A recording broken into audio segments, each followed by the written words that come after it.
원래 이제 우리 마피아라고 하면 일반적으로 뭐 이탈리아 마피아라든지 미국에 많이 있는 마피아들을 떠올리게 되는데, 러시아 마피아 집단은 다른 나라의 마피아와 조금 다른 것은 당시에 이제 94년도 내무부 자료나 이런 거 보면 웬만한 은행, 기업, 사기업, 사적 영역들에 있어서 그것도 되게 보수적으로 잡은 건데 GDP의 약 40% 가까이를 이들이 통제한다는 그런 얘기도 있을 정도로 어마어마했습니다. 그 통제라는 것은 기업인들을 협박을 해서 상납을 하게 한다는 것도 있을 수도 있고, 아니면 아예 자신들이 처음에는 마약이나 총기나 이런저런 불법적인 사업들의 돈 세탁이라든지 그런 걸 주로 하다가 그 다음부터는 기업가들과 동맹을 맺어서 본인 스스로가 이제 기업을 운영하기도 하죠. 특히 은행에 많은 그 개입을 했고요. 또 하나는 이제 이들이 러시아 내에서뿐만 아니라 미국이나 유럽으로도 대규모로 가서, 미국의 할리우드 영화에서 한때 악당들은 거의 다 러시아 마피아일 정도로 실질적인 당시 사회에 큰 문제가 되기도 했었죠.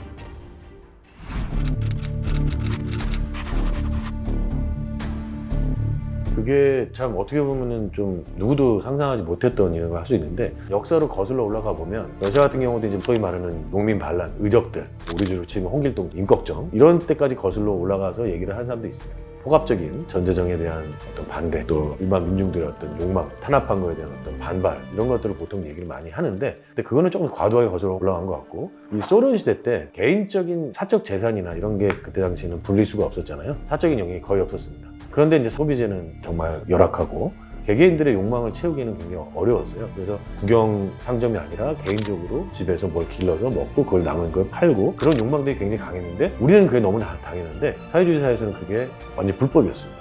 그래서 그런 민간 영역에서의 몰래 하는 것들이 그게 일종의 거대한 불법 영역으로 됐어요. 그래서 그런 쪽에서 활동하는 수많은 이제 사람들이 진짜 폭력배라기보다는 본의 아니게 이제 불법적인 민간 시장을 형성을 했던 거죠. 국가는 그걸 탄압을 했고, 그러니까 이건 너무나 우리 필요에 의해서, 너무나 우리는 먹고 싶은 게 다양한데 또 가지고 싶은 게 다양한데 그런 것들이 국가에서 보장을 못 해주니까 그런 사적인 영역에서 다양한 투기 활동을 하는 사람들이 생겨났습니다. 그게 이제 하나의 법을 어겨도 되는 그런 게 생각이 돼버린 거예요.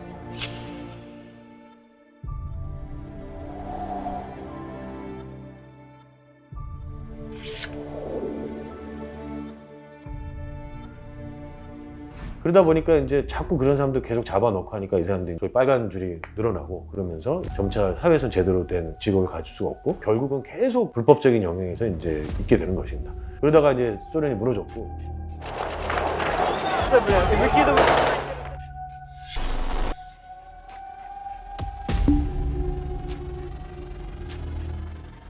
아예 이제 본격적으로 그런 새로운 영역들이 확장이 됐죠. 갑작스러운 그 체제 전환 과정 속에서 옛날에 그 국유 기업들 전 영역이 다 그런, 심지어 그 동네 구멍가게까지도 다 국유 공무원이었고, 그런 것들이 이제 개인한테 매각이 되고 개인들이 가져가게 됩니다. 이런 걸 사유화라고 하는데요. 그 사유화 과정 속에서 이 사람들이 자신이 돈을 벌 수 있는 영역들을 찾기 시작한 거죠. 과거에 없었던 마약이나 아니면 성산업이나 그리고 통제가 풀린 무기 같은 게 막 그냥 일반 사회로 흘러 들어갔고요. 돈의 규모도 과거와는 비교가 안 될 정도로 어마어마하게, 말하자면 사회주의 시대 때는 없었던 영역들이 너무 늘어난 거예요. 문제는 아직 이 새로 만들어진 자본주의 체제 속에서의 법제도가 없다 보니까 누구나 먼저 가서 힘으로 그걸 뺏고 죽이고 어떻게든 또 뇌물 먹여서 수사를 못하게 하고, 그러면 그냥 장악하면 끝이었습니다. 그렇게 해서 새로 시작되는 자본주의 사회 속에서 자신들이 그런 영역을 각종 편법, 불법을 동원해서 장악을 하기 시작했죠. 그 다음에 이제 군인들이나 전직 KGB 특수부대 이런 사람들이 직업을 잃다 보니까 결국 이제 마피아로 전향을 하게 되는 그런 사례도 상당히 많았습니다. 굉장히 폭력도 몸에 좀 배태돼 있고, 그 다음에 어떻게 또 사람들을 죽이고 다룰 줄은 아는 그런 그 능력들을 거기서 발휘하기 시작한 것도 있다고. 그래서 돈이 되는 영역이라면 그 어떤 영역이든 사실상 모두가 다 진출하는 시대였기 때문에 이들이 힘 있고 권력 있고 그런 사람들이 서로 연대를 해서 장악을 하게 된 거죠. 그래서 이게 굉장히 단기간에 일어난 아주 총체적인 사회적인 그런 현상이었다고 할 수 있고, 물론 순수하게 범죄만 저지르는 집단도 생겼고, 또 새로운 사기업들을 획득해 가는 과정 속에서 이러한 불법적인 폭력 조직들과 결탁을 해서 기업을 뺏어가는 그런 기업가들도 있어서, 이 초기 1991년에 소련이 붕괴할 당시에는 어디까지가 기업인이고 어디까지가 이 조직폭력배인지가 구별이 안 되고 그런 상황이었습니다. 또 하나는 다른 일반 우리가 얘기하는 서구의 마피아와는 달리 특히 이제 정치나 관료들과의 결탁도 굉장히 심각합니다. 이들이 스스로가 관료는 아니지만 이 관료들한테 마찬가지로 상납을 하고, 또 관료들은 이제 허가를 해주고 눈 감아주고 이런 관계들이 있죠. 그래서 삼각동맹이라고 하는데요. 기업가들, 그리고 정치와 관료들, 그다음에 마피아들이 공조를 이루어서 서로가 서로를 도와주거나 봐주거나 또 뇌물을 주거나 가령 뭐 기업인들이 마피아들의 보호를 받기도 하지만 뭐 자신의 이사로 앉히기로 한다든가 뭐 이런 경우도 있고, 또 관료들을 이사로 앉히기도 하고, 그러니까 그런 어떤 정경유착은 어느 나라나 있고, 사실 우리나라 영화에도 유명한 영화 있죠. 내부자리를 보면 이제 거기는 뭐 심지어 삼각 사각 동맹들이 있게 되는데, 그게 어떻게 보면 총체적으로 러시아 사회에서 만들어졌다고 보면 되고요. 그 레벨이 저 위에만 있는 게 아니라 이제 모든 사회 단위에서도 그런 부패한 구조들이 이제 쭉 아주 작은 단위까지도 이어졌다, 이렇게 보면 될 것 같습니다.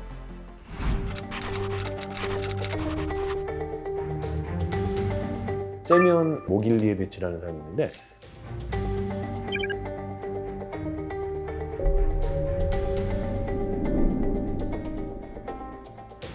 이 사람은 이제 우크라이나 출신의 러시아 마피아입니다. 미국의 FBI에서 가장 위험한 마피아, 10대 마피아 중에 하나로 꼽을 정도로 미국까지 진출해서 단기간에 미국의 상당 부분을 이탈리아 마피아들과 협업을 하거나 장악했던 꽤 유명한 마피아이고요. 진짜 지방이야말로 지방의 기업가들은 거의 마피아라고 보면 되거든요.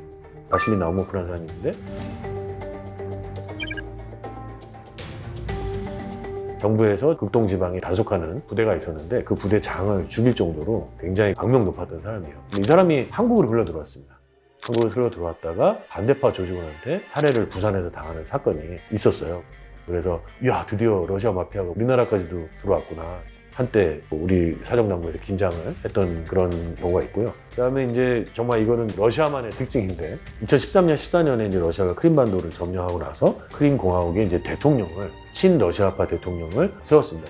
세르게이 악시오노프라고 하는 유명한 사람인데, 이 사람이 그 유명한 마피아 단원이었죠. 이 사람을 러시아가 친러시아 크림 정부 대통령으로 세우는 그런 어이가 없는 일이 있었죠. 막상 처음에 들어왔을 때 이렇다 할 그 지역을 장악할 수 있는 사람이 없다 보니까 그 지역의 유명한 마피아의 단원을 대통령으로 그냥 러시아 정부가 임명을 한 거예요.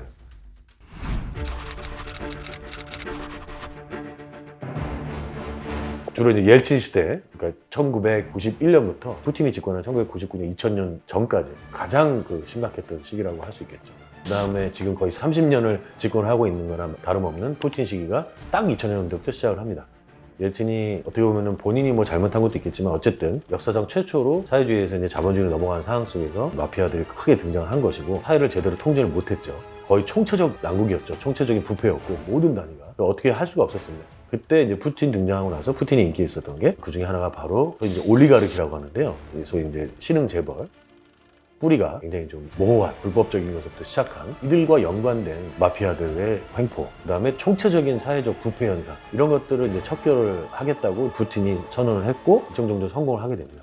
심지어 자기를 밀었던 올리가르키 마피아들까지도 처벌을 하고, 또 이제 상대편은 말할 것도 없고요. 그러면서 일종의 너네들이 1991년도 그 과정 속에서 굉장히 탈법 불법적으로 폭력적으로 획득해간 국가 자산들을 너희 기업들은 더 이상 내가 터치하지 않겠다. 다만 권력을 넘보지 마라. 권력을 넘보지 않는다면은 너희들의 과거 그런 범죄 사실들을 금감아주겠다. 또 하나, 앞으로 절대로 이제 돈 세탁을 하거나 탈세 같은 거 하지 말고 철저하게 법을 지켜서 세금을 내라. 그러면 더 이상 뭐라고 하지 않겠다. 너희들이랑 연관되어 있는 조직 범죄들, 이제는 더 이상 서로 죽이거나 그런 일이 있으면 안 된다. 과거와 같은 그런 무법 질서는 있어서는 안 된다는 걸 확약을 받았죠. 큰 틀에서는 그런 것들은 어느 정도는 질서를 잡았어요. 그래서 처음에 엄청나게 인기가 있었던 겁니다. 옐친 시대와는 다른 그런 게 단순히 그냥 사회 무질서를 질서를 잡은 것뿐만 아니라, 그동안에 정말 국가의 부를, 국가를 약탈해와 국가의 부를 해로 빼돌려왔던 이 올리가르키와 이들과 결탁된 각종 마피아들을 어느 정도 이상은 정리를 했죠.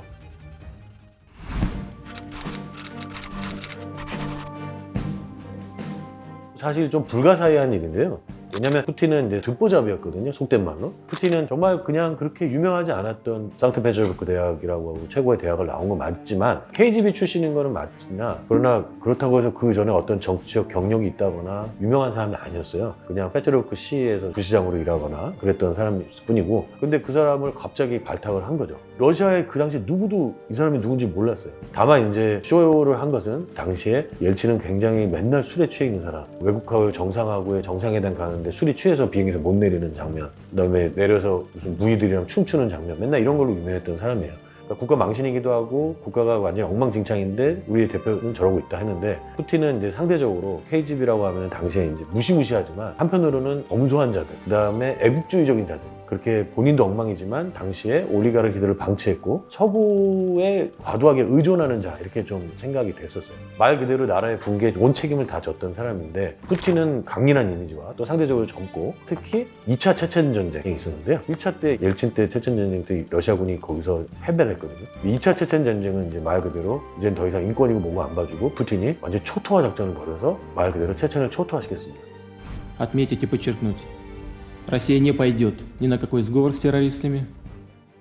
어쨌든 러시아의 가장 큰 내전이었던 체첸 문제를 푸틴이 해결한 거죠. 그렇게 한번 국민들의 관심을 사로잡고 그 다음에 곧바로 더 되게 흥미로운 거는 자기를 밀어줬던 재벌 폭력배들을 다 일소했다는 거죠. 그래서 정치적 반대파인 올리가르키도 자기를 도와줬던 베레조스키, 반대였던 호도르코프스키나 구신스키 이런 사람들은 다 이제 처벌을 하거든요.